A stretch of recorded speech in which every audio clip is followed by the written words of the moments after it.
morning, mga Sufa Labs, mga Sisa Labs, mga Lodi ko.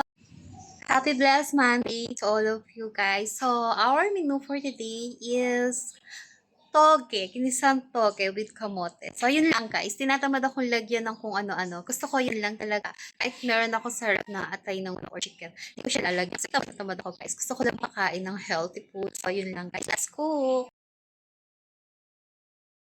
Ayan guys.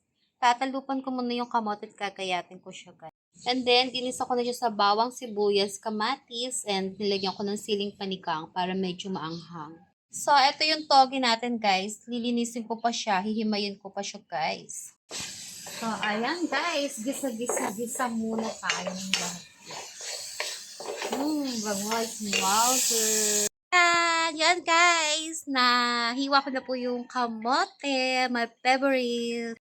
Ayan guys, binabad ko siya sa tubig para hindi siya mangipit. So ayan guys, ito po ating toge. Nugasan ko na yan guys. At tanggalin ko na lang yung mga green niya. Ayan guys, lagay na po natin ang ating kamote. Then, kinisa ko yung kamote guys. Then after po ay,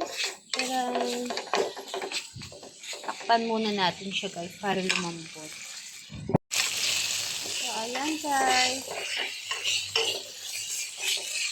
Ilagay natin siya ng pampasarap guys. Ayan guys, ilagay natin ng konting patis, Nordic, and of course, magic sarap. Tapos haluin natin siya ulit. Yan, tatakpan na natin ulit. Guys, lagay na natin yung toge. Tapos haluin na natin. Bago natin tatakpan.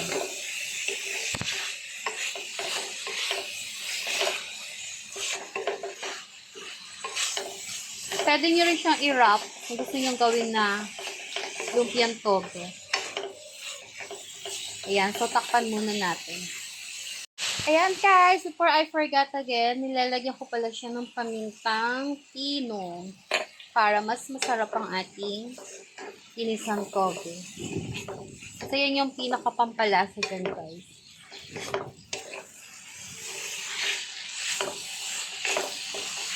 Ayan.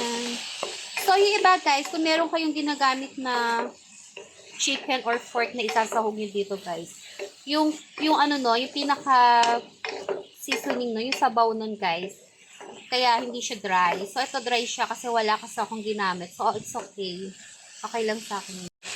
So, look guys, kahit pala hindi ko siya nilagyan ng sabaw, nakakaroon pala siya kasi, ano siya, kakaroon siya ng sabaw guys.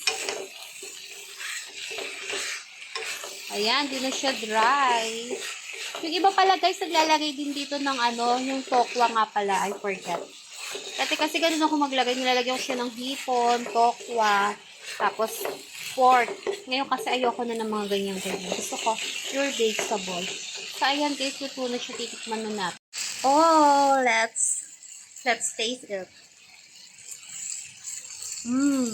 So delicious guys. Let's eat. Happy time to all of you. Thank you for watching.